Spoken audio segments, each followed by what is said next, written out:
Hello there and a warm welcome to People's Imbizo, brought to you by African News Network. Thank you so much for joining us. And I'm your host, Audrey Chimwanda. Today we'll be talking about youth participation in politics. We saw the hashtag Fees Must Fall movement. We saw the hashtag Roads Must Fall movement. All that were led by the youth. But come 2016 local government elections, there was quite a drop in youth voter turnout. Where did it all go wrong? Well, we're here at Tshwane University of Technology, and we're here to talk to the youth about what they think about politics. Of course, you're at home and welcome to join in the conversation. Tell us what you think. If you're at home and you're a youth and you're watching, what do you think about politics? Are you interested at all? Our hashtag is People's Imbizo, or you can use at ANN7TV, and we'll be happy to engage you as usual. I have a panel with me on stage who will be helping me discuss this and dissect all the issues that the youth are facing when it comes to politics, and I'll ask them to introduce themselves to you guys in a second. I'll start to the left. Mr. Ndo, go ahead. Good afternoon. My name is Levin Doe. I teach politics at Tshwane University of Technology. Yes, thank you, sir. Okay, thank you. Good afternoon, ladies and gentlemen. My name is David Funzani, Deputy Chairperson of SADESMO at this campus. My name is Trina Subi from the Black First Land First Student Movement.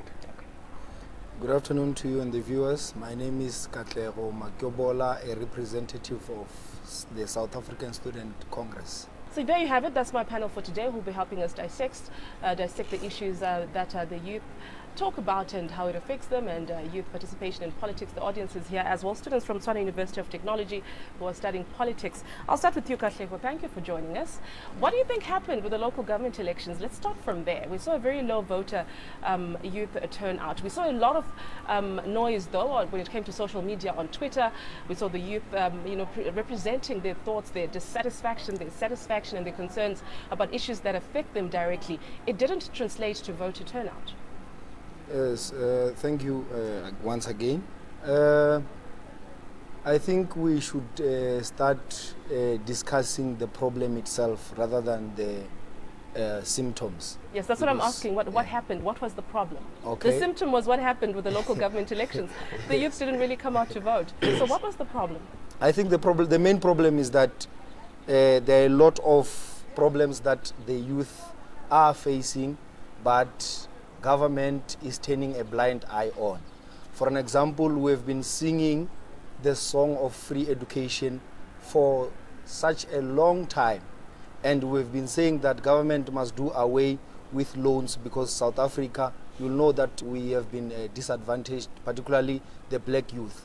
So when we say that we want free education from government, government tends to turn a blind eye on us. And there are a lot of issues that affect the youth. For an example, we've got teenage pregnancy, drug and alcohol abuse, those kind of problems. And I think there is, I would say, the attention that the government is giving to those problems is limited compared to other problems. Right. So I think that is what led to the decline of youth voters in 2016. It is very disingenuous, is it? I mean, it's the youth, there's actually more people that can actually vote from the youth, and you'd want to tap into that market and make sure that you woo them as politicians. Is there a lack of trust between the youth and politicians? Do you echo his sentiments, Katlego's sentiments? Yes, I agree with him. There is a very huge lack of trust between the youth and the government, because now during the revolution of free education, the government or any other opposition party, they had not yet come out fully in support of free education. So then it has been us as the youth, our struggle on our own, and we've been pushing it. So even during their campaigns prior to the elections, there's no political party who supported free education, who said, no, youth, go and vote for us, we'll give you free education. I think none of them had the balls to support it. Right, very important. Fumzani, when it comes to the platform that the youth decide to voice their concerns, do you really think that the social movements that we have seen, you talk about the media platforms that we've seen where the youth come out and speak very strongly about what they believe in and the issues that affect them, is the wisest choice? Why do you think that has appealed to them more? Okay, thank you. I think by discussing our issues in our social media, it also attracts the government to see that this is what the youth they think, and then by that also the issue of fees must fall is also started on on the social media, and then it ended up going to all the universities, and then by that it also led to more mass protest widespread across the country, and then by that it also acknowledges the government that the government, this is what the youth wants in South Africa, and then by that the government also failed to address this issue. The only thing which they did is only introducing the commission, which is also taking a lot of time and then costing a lot of money on the side of the government. And then we know that at the end of the day, what we want as the youth is the free education, because we know that if we are going to have a free education, we know that we are no longer going to have this issue of having a debt as the student, because at the end of the day, when you finish schooling, automatically you already have got a lot of money that you have to pay back. And then also on the other hand, there is a high unemployment rate in South Africa, which is escalating every day, and then the government is failing to create jobs. So how can you say that the government now is failing now? And then if it's failing, it means that it's giving us debt. At the end of the day, it's failing us to giving us jobs in order for us to pay back that money. But what do you think would be most effective? We don't see a lot of youth participating in formal political structures. Instead, we see them taking this other way that seems to be more appealing to them. Why do you think there's that disconnect? Well, I think firstly one must indicate that according to census, the youth comprises the majority of the South African citizens. And then you'll actually expect them to be more active in terms of political activities. But one must indicate that there is a general sense of apathy amongst young people. And it's also caused by a number of factors. One is that there is a lot of over-reliance on government by young people. The government will then do a lot of things for the citizens, and whether they vote or they don't vote, they know that there are certain things that they're going to receive. There is a children's grant, there is free education in primary schools, there is free health services, there is free water and electricity. And all these things are being received by young people for free.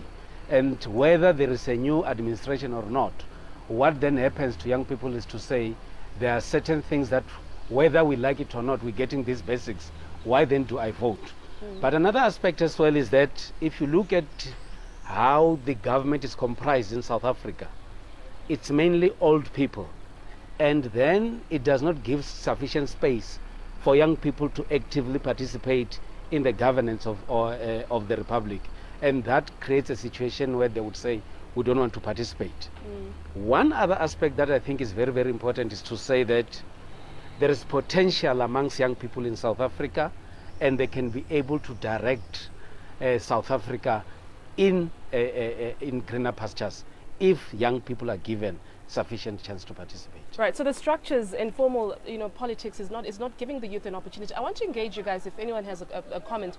Mr. Ndo says we seem to be relying too much as the youth on the government, and yet you do not want to participate in the policy frameworks that affect the decisions that affect your lives directly. Anyone with a comment? Okay, thank you. My name is Walter Mati. I think we have a problem in South Africa. One of the things is that South Africa is one of the most cosmopolitan countries in Africa and the world. But like you said earlier on when we opened the discussion, that you do not see young people rising whether within the ranks of government or within the ranks of the ruling party, and essentially that's why I think you have lesser young people interested in more young people interested in politics. Therefore, if you want people to participate in politics, most importantly young people, they have to see on the higher echelons of leadership many other young people beginning to represent them, so that they can see that government is engageable, is accessible. I mean, you look at the compilation of the leadership of the ANC. You have got octogenarians and septuagenarians leading a very youthful country. That's why we can't move forward. So essentially, we are stuck in an interregnum where the young wants to be born and the old are refusing to die. And that is what is actually going to underpin the national conference of the ANC even in December. My question is directly straight to Mr. Ndo. As he's saying that the youth is over reliance to government, I think the government must correct an error when it's coming to vote, they are saying, we are going to do everything for you. They are not saying we'll meet you halfway. I think that is a problem. When they need the vote for the youth, it's where they are saying we'll do everything for you. They don't say you must come 50-50. That is my question. How can he say you are over reliance to government? Right. That's a very good question, actually. I think the politicians, I think it comes back to the trust issue that we spoke about. They do come when they're campaigning and they promise all these things to the youth, and they don't always deliver. Yeah, So what do the youth do? I mean, what needs to happen to bridge that gap? I think it's important to understand how politics is arranged in society. You vote for a party to go and run government. And obviously, you'll find a situation in which members of the society, not only young people, members of the society in general will say, politicians only come to us during elections. But then it's also informed by the fact that it's the very same politicians that must deal with policy issues, make laws, and ensure that things are getting much better. But I think one other area that is very, very important that we need to look at is to say, politicians must must avoid making promises where they cannot deliver. And I think that is where the trust issue comes in. You will hear politicians promising citizens during elections a lot of things that they can actually not be able to do. And the trust factor comes in. And I think we need very honest politicians and political parties that will say, we have got this kind of challenges, we might be able to deliver on them, or we might not be able to deliver on them. They must be as honest as possible. Yeah. In and my that is what lifetime, I don't think I've seen a really honest politician 100%. I think that'll be a tall order. But Katlego, I want to hear from you. Do you think the youth are being naive by saying, look, the politicians are telling us they'll deliver this and that, and we'll just sit back and relax and expect them to do that? Yet we've seen over and over again that politicians don't always deliver. Is it not up to the youth then to wake up and make a plan for themselves? Yeah, I think it would be unfair for the youth to absolutely blame government. I think sometimes we should meet the government halfway. What is needed now is ideas that will guide the revolution that will lead to economic emancipation, of which when I engage a lot of students in the university, they are not that ready for change. They will tell you, look at Zimbabwe, look at Burundi. But now, one of our leaders once said that the revolution is change and change is pain. So what I would like to plead with the youth is that we must be the ones to actually make our elders in various government departments to think out of the box, because we still have ministers in government who still think that white people are a solution to everything. So we must be the ones to actually lead the revolution that will actually emancipate our people economically. For example, I'll give an example with the Reserve Bank. I like speaking about the Reserve Bank because currently when we are speaking, the Reserve Bank is not in the hands of the state. And you know very well that the primary role of the Reserve Bank is to actually contain the amount of money supply in the economy. So it means that if those individuals feel that now we should increase the price of bread, they do that at the expense of people. So we are saying that the youth must be the ones to lead a revolution that will actually take the Reserve Bank from the hands of individuals to the hands of the public. And then ultimately, the government would be able to provide all these things that the government is promising to deliver. I would like to differ with Mr. Ndo on a point that he raised, that government is providing health facilities, child grant. I mean, child grant is not enough. What will we do by 4:30? And checking the quality of the health facilities that government is delivering to our people, they are not adequate. So we are saying the only solution is for government to take over all the means of production, so that ultimately the economy of our country can grow and work towards eradicating socio-economic factors, which includes free education. Right. And it will be an inclusive economy ultimately. I want to touch back on the issue of age. I'll come back to you, Tima. We saw what happened to the Democratic Alliance leader, Mose Maimane, being elected at a very young age. The youngest member of parliament right now, Tlhomela, is 24 years old. We spoke about leaders that need to think out of the box when it comes to politicians. Also, we saw the economic freedom fighters, personalities like Julius Malema. How do you think that affects the youth in how they find political leaders appealing? Do you think that shapes the way they think and how they would align themselves with a certain political party, the age and personality of a political leader? Yeah, it does a lot. But I would like to add on that to say, us as the young South African youth, as the youth of South Africa, we have already paved our revolution. We have already started. When we speak of decolonization of higher institutions of learning and free education, it shows we have already paved our way to say this is the future that we want for the country. This is where we want to see South Africa in 10 years down the line. But then there has not been any, even government has not yet engaged enough with the youth to say, how do we achieve that? How do we move? How do we decolonize our institution of higher learning? How do we get a free education? Because that commission, for me, it's useless, that commission. Why do you think it's useless? The way they engage those people, the people who are being engaged there, yes. They don't engage all stakeholders involved who are affected by this. Yeah, and it goes back to my question of age. Would you find that to be appealing? Maybe, perhaps I should bring this question to you. How does that shape the way you think as a youth? For you to be able to engage with a political leader, or perhaps to want to be involved in formal political structures and actually be a card-holding member of a political party, so that you can also engage and take part in policy formulation. Okay, thank you. I think if when we are talking about the issue of age, I think the more we are going to have youth in parliament represented, I think it's going to be easy, because we are going to be interactive. It's going to be our role model, that kind of a person. Like actually in IFP, we have got Mkhuleko Hlengwa there, who's a young member in parliament, whom we also, as the youth under the ban of IFP, we know that this is the person that we talk to when we say that, how do you do things in parliament? It means that we are going to understand how things are done there in parliament. And then if in a political party where there are only old people, they will tell you that you are still young, you cannot understand this whatsoever. But in this generation, the young people are the ones who are raising serious issues, and then the elders who are there in parliament, they are saying, no, don't raise these issues, please sit down, relax, don't do anything.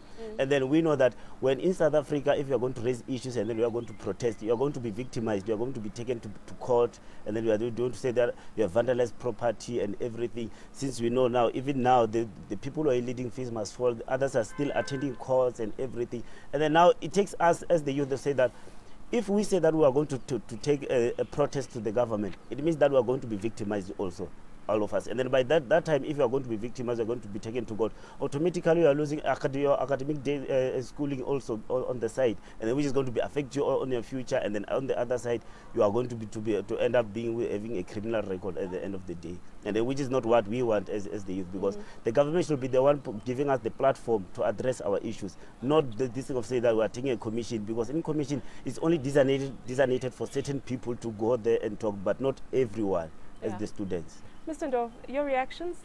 Some would say, the youth of today, they're disengaged from the whole issue of romanticizing the struggle. They're more concerned about issues that affect them now. So when you have those older people that are, that are in politics, that keep talking about what happened during the apartheid struggle, they want to deal with issues that speak to them at this very moment. That's why there's that disconnect. Well, it's a difficult situation indeed for young people. Firstly, we need to look at the social structure in society. Young people, most of them, even though they're in the majority in South Africa, they must go to school. They must be at the universities. And when you start talking about politics as a career, it has got its own consequences, especially for young people. For an example, a young person should be out of the university at the age of 24 if this person has not been failing.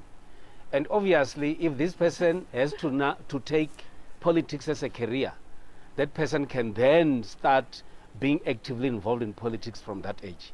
But you have got students who are very much brilliant, who can make a huge difference in society, but they're focusing on education. You have got young women, for an example, who would do very well academically, who can make a huge difference in politics. But immediately when this woman gets married, the focus can then be on the family and not on other aspects. Right. So those are some of the areas that we need to look at. But it's also important to look at what is it that has happened, especially to former student leaders. Because those who have been actively involved in politics, Some of them are occupying strategic positions in government. You have got David Makura, who was a leader of the student movement, is the Premier of Gauteng. And that tells you that if you start at an early stage, you'll actually end up somewhere. And that is exactly what you'd expect from these people. But also, society has changed, especially with the use of technology. They are able to do certain things and participate in political activities while seated in their house through Twitter. Right. They can also do that. But the formal activities in politics, it's actually declining on the base of apathy, and it's also informed by the lifestyles in society. I want to hear from the students here, from the young people. Do you have an understanding of the politics in South Africa, and how it works and how it affects you individually and the things that matter in your lives, be it for education or any other platform? Anyone? Thank you very much. On that question, I think as a youth we do understand politics in South Africa, but not as many. We lack political school, we lack political lecture, and we lack political trust. So on the issue of understanding politics, we understand, in my own opinion, what I see is that politics is nothing but a dirty game, it's nothing but propaganda. As youth, we believe that, we're told, even by politicians, that education is the key to success. And we understand that the future belongs to the youth. We are the future of this country. So if we are not taken serious by those politicians, if we don't see aspiration on political youth, we don't see representative people who can represent us and give the upcoming generation the power to be represented, I think there's a lack of information, there's a lack of content, and there's lack of trust and education in politics. So now we'll urge the government to ensure to try at least to bring political schools so that we'll conscientize the upcoming generation so that they will understand what are we fighting for and what our needs and responsibility for this country. I thank you. Certainly appreciate it. And to our viewers at home who've just joined us, this is People's Imbizo, brought to you by African News Network. And today we're talking about the youth and politics. Are they involved? Are they apathetic? What is going on? The few points that we've managed to gather from the youth so far is they are wanting to participate. Some of them are, but there's a lack of trust. And some say we do not quite understand the politics in our country and we want to understand. Those are some of the issues that we're getting. You at home, of course, can join in the conversation. Our Twitter handle at ANN7TV, or you can use the hashtag PeoplesImbizo. Mr. Ndo, I want to come back to you. I think there's two sides to this coin. I mean, we can blame the youth and their apathy when it comes to politics, but also what happens to the political parties? Why have they failed to increase their voter base when it comes to the youth? What are they supposed to do on their side? Excuse me, what responsibility do they have? I think mainly it's time. Most political parties are not investing on the youth. You in the ANC, they've got the youth league, they've got the different formations, but they seem to just leave the ANC youth league to survive on its own, and that creates serious problems. And I think what is then important is for political parties to develop programs that must assist young people in terms of political education, as it was indicated by one of the colleagues here, in order for them to know and understand what is happening. But another challenge as well is that the political parties are fragile in their own nature. You'd have people joining a political party today, you take them through all the necessary processes, political education and so on, they leave and then new people comes in, and that creates its own problems. Right. But there are also a number of challenges that are faced by political parties, and they will then have to focus on those challenges and then leave their own programs. In the main, political parties must invest in their youth so that they provide thorough political education. Absolutely. Katlego, you saw what happened, well, all of us, what happened with the previous local government elections. I think the Democratic Alliance Economic Freedom Fighters were quite, the big winners when it came to that. Some believe that they managed to tap into the ANC youth voter base. How do you think they managed to do that? And do you think as the youth, are you willing to listen to, say you're affiliated with the ANC, would you be willing to hear what an EFF leader has to say or Democratic Alliance leader has to say, or IFP or any other party, to hear if they have any, anything that could perhaps, interest you in terms of their policy framework? Yes, I think one of the mistakes that our youth are doing is to actually forget that the common enemy is poverty in South Africa and not other political parties. So I take time to listen to, I'm an ANC member myself, Right. but when leaders of other political parties are speaking, I tend to listen to them to actually gather the solutions that they are trying to provide to us. So coming to the issue of local government elections, the ANC had its own problems, wherein there were misunderstandings and people felt that the ANC is not delivering what it has promised. It is not because the youth has lost hope in the ANC. There are a lot of people who are still having hope in the ANC. Mind you, the ideology of the ANC still remains the same. The ideology has not changed, and we have adopted the NDR as something that will guide us going forward.